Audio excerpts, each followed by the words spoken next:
Halo, Assalamualaikum warahmatullahi wabarakatuh. Perkenalkan, saya Ervana Griselda Azacanitra, NIM G0023054.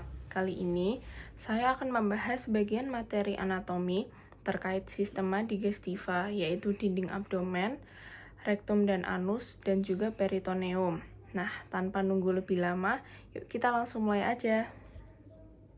Jadi, topik pertama yaitu dinding abdomen. Kali ini saya akan membahas lapisan dinding abdomen dan muskuli abdominis atau otot-otot pada abdomen. Yang pertama ada lapisan dinding abdomen.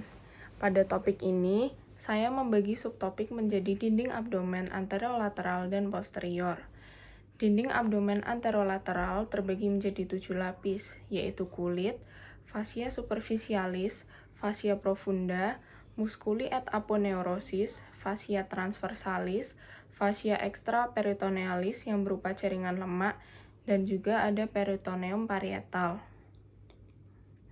Jadi untuk penjelasan lebih detailnya, fascia superficialis ini memiliki dua jenis lapisan yang berbeda, di superior umbilicus dan inferior umbilicus. Di superior umbilicus, fascia superficialis ini hanya terdiri dari jaringan subkutan, sedangkan pada inferior umbilicus, fascia superficialis ini punya dua lapisan, yaitu fascia Kemper dan fascia Scarpa.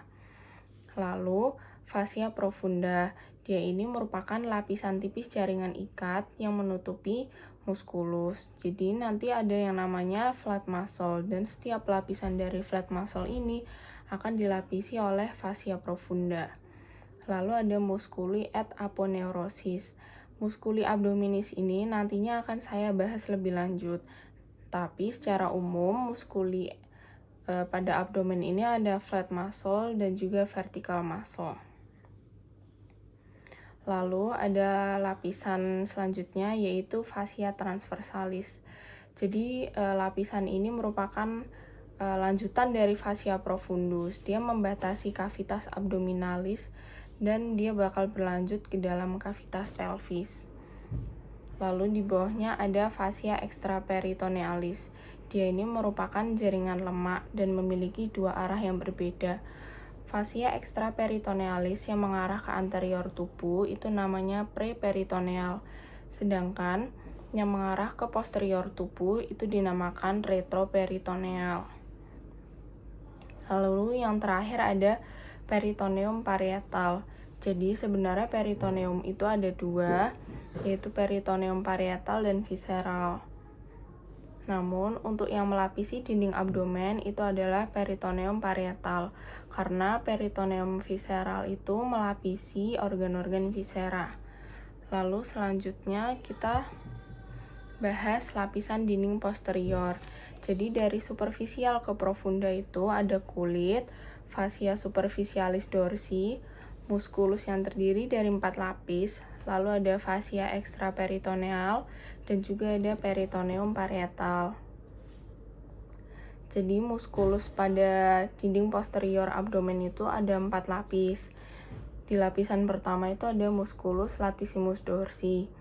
Lapisan kedua dan ketiga itu ada musculus multifidus, musculus interspinales, dan musculus obliquus internus abdominis. Di lapisan keempat ada musculus quadratus lumborum, musculus iliopsoas, dan musculus transversus abdominis.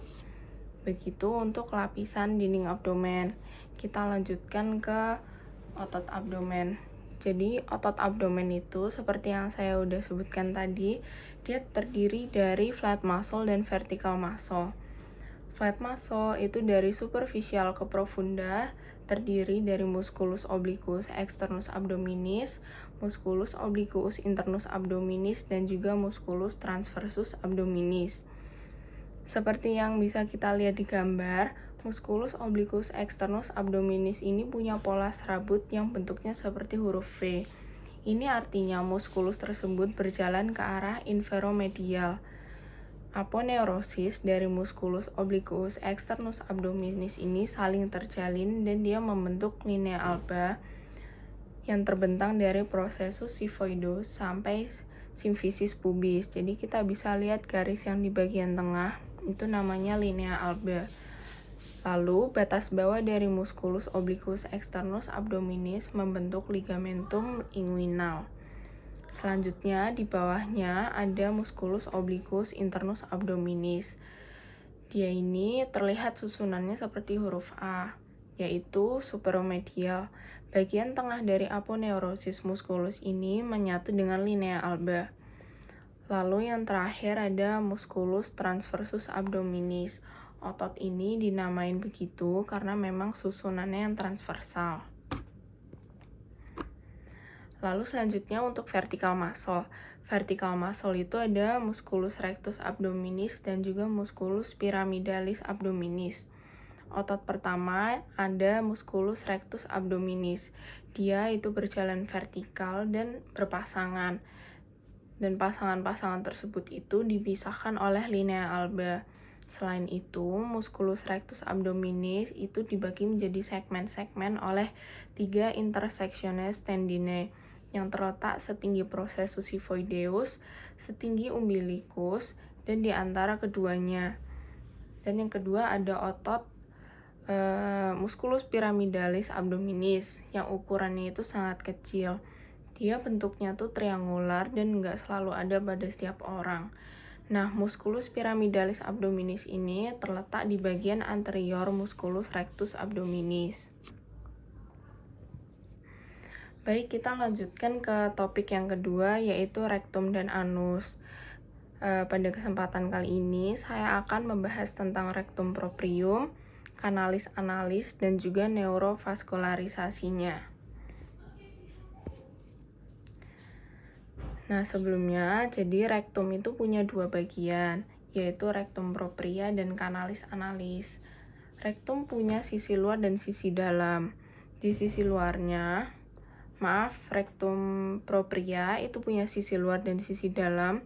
Di sisi luarnya itu ada flexura anorektal, yang kalau dilihat dari lateral dia tampak seperti huruf S.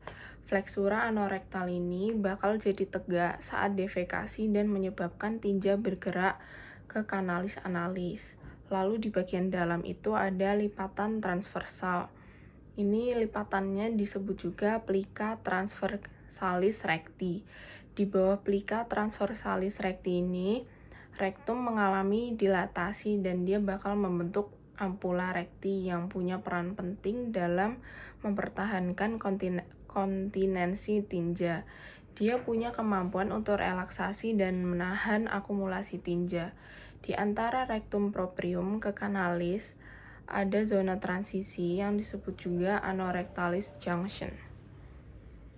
Lalu selanjutnya ada canalis analis. Dia itu dibagi menjadi 3 segmen. Yang pertama itu ada zona columnaris. Jadi dia tuh terdiri dari lipatan longitudinal. Yang kedua ada pecten analis, lalu ada zona cutanea dan juga zona hemorrhoidales. Jadi zona hemorrhoidales itu tempat di mana benjolan hemoroid itu bisa tumbuh. Nah, pada permukaan dalam itu ada kolumna rectalis atau analis. Jadi dia tuh merupakan 5-10 lipatan tunika mukosa longitudinal. Lalu ada valvula analis dan juga sinus rectalis. Nah, pada canalis analis ini kita bisa menjumpai otot-otot sphincter yang ada otot polos dan juga otot skelet. Nah, otot polosnya itu ada musculus sphincter ani internus dan juga musculus corrugator ani. Sedangkan untuk otot skelet ada musculus sphincter ani externus dan juga musculus puborectalis. Jadi kita lanjut untuk neurovaskularisasi. Jadi yang pertama arteri. Ada arteri rectalis superior yang merupakan cabang arteri mesenterica inferior. Lalu ada arteri rectalis media, cabang arteri iliaca interna. Dan ada arteri rectalis inferior yang merupakan cabang arteri iliaca interna. Lalu untuk vena, ada vena rectalis superior beranastomosis dengan vena rectalis media et inferior. Nanti dia itu akan bermuara menuju vena porta hepatis. Nah, pada anal kanal Drainase vena yang terletak di atas linea pectinat akan bermuara ke vena porta, sedangkan drainase di bawah linea pectinat akan bermuara ke vena cava inferior. Lalu selanjutnya ada inervasi. Untuk inervasi simpatis itu oleh nervus splagnolombalis, sedangkan untuk parasimpatis oleh nervus splagnici pelvici dan nervi erigentes. Nah, untuk rektum bagian kaudal itu juga mendapat inervasi dari cabang plexus sacralis, yaitu nervus pudendus yang disebut nervus hemorrhoidalis inferior. Baik, kita lanjut untuk materi yang ketiga, yaitu tentang peritoneum. Kali ini saya akan menjelaskan definisi organ, duplikator, dan kavum. Jadi yang pertama itu definisi. Apa sih itu peritoneum? Peritoneum itu suatu membran tipis yang dia itu melapisi dinding kavitas abdominalis dan dia itu melingkupi sebagian besar viscera. Ada dua jenis peritoneum, yaitu peritoneum parietal dan peritoneum visceral. Nah, peritoneum parietal itu melapisi dinding-dinding kavitas, sedangkan peritoneum visceral itu melingkupi organ viscera. Di antara peritoneum parietal dan visceral ini ada suatu ruang yang disebut cavitas peritonealis. Nah, viscera abdomen ini dapat tergantung di dalam cavitas peritonealis oleh lipatan-lipatan peritoneum yang namanya mesenterium atau berada di luar cavitas peritonealis. Nah, lalu organ-organ yang terlapisi peritoneum secara menyeluruh disebut organ intraperitonealis, sedangkan organ yang hanya sebagian permukaannya saja yang terlapisi peritoneum itu namanya organ retroperitoneal. Kita bisa lihat perbedaannya pada dua gambar di atas. Yang sebelah kiri itu seluruh permukaannya dilapisi peritoneum, sedangkan yang kanan enggak. Lalu gimana sih cara bedain organ intraperitoneal dan retroperitoneal? Jadi ada singkatan untuk menghafalkan organ retroperitoneal, yaitu Sedgwick, yaitu suprarenal gland, aorta, duodenum kecuali pars superior, pankreas kecuali bagian cauda, ureter, colon ascendens et descendens, kidney atau ginjal atau ren, esophagus dan juga rektum. Nah, organ-organ selain yang disebutkan di atas itu berarti organ intraperitoneal yang seluruh permukaannya dilapisi peritoneum. Contohnya itu ada gaster, jejunum, ileum, lien, hepar, kolon transversum, kolon sigmoideum, bagian cauda pankreas, dan lainnya. Baik, kita lanjut ke materi berikutnya, yaitu duplikator peritoneum. Duplikator peritoneum ini dibagi lagi menjadi 3 subtopik yang akan saya jabarkan, yaitu mesentery, omentum, dan ligamentum peritonei. Yang pertama adalah mesentery atau mesenterium. Apa itu mesentery? Jadi dia itu merupakan lipatan peritoneum yang melekatkan organ viscera intraperitoneal ke dinding posterior abdomen. Nah, mesentery ini memungkinkan adanya pergerakan dan dia juga menyediakan tempat untuk lewatnya vasa, nervi, dan limfatikus untuk mencapai viscera. Mesentery ini punya nama-nama yang menyesuaikan organ yang dilekatinya, seperti mesokolon yang melekat di kolon dan mesoappendix yang melekat di appendix. Untuk mesentery yang melekat pada jejunum dan ileum, penyebutannya tetap sama, yaitu mesentery atau mesenterium. Di sini kita bisa lihat letak dari mesentery. Mesokolon transversum dan sigmoideum terletak pada bagian kolon sesuai dengan namanya. Yang kedua ada omentum. Jadi omentum itu terdiri dari 2 lapisan peritoneum yang berjalan dari gaster dan duodenum menuju viscera lain. Ada 2 jenis omentum, yaitu omentum maius yang berasal dari mesenterium dorsalis dan omentum minus yang berasal dari mesenterium ventralis. Jadi kita akan membahas omentum maius terlebih dahulu. Omentum maius ini kita bisa lihat dia melekat pada curvatura gastrica mayor. Dia tersusun dari 4 ligamentum. Ada ligamentum gastrofrenica, gastrosplenica, gastrocolika, dan splenorenal. Dia itu menggantung seperti tirai ke arah inferior, di atas kolon transversum dan gelung-gelung jejunum dan ileum. Omentum maius ini juga dilalui arteri vena gastroomentalis dextra et sinistra. Kita lanjut ke omentum minus.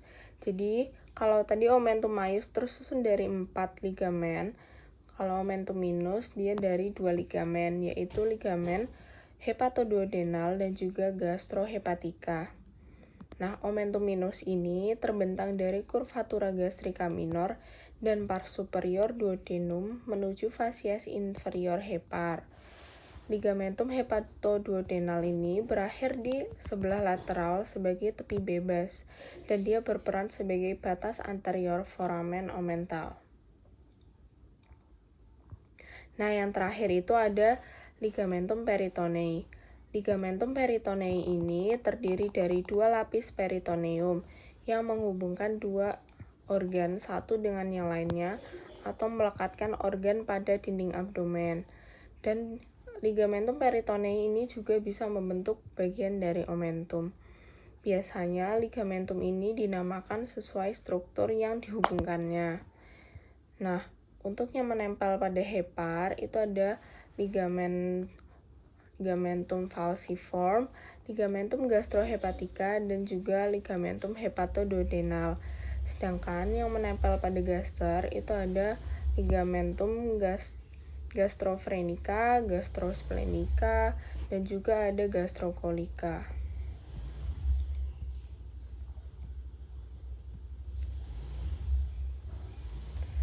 Selanjutnya ada greater sac dan lesser sac. Sebelumnya kita udah kenal tadi peritoneum yang ada 2 jenisnya, yaitu peritoneum parietal dan peritoneum visceral. Nah, kedua peritoneum ini membentuk suatu rongga yang disebut cavum peritonei.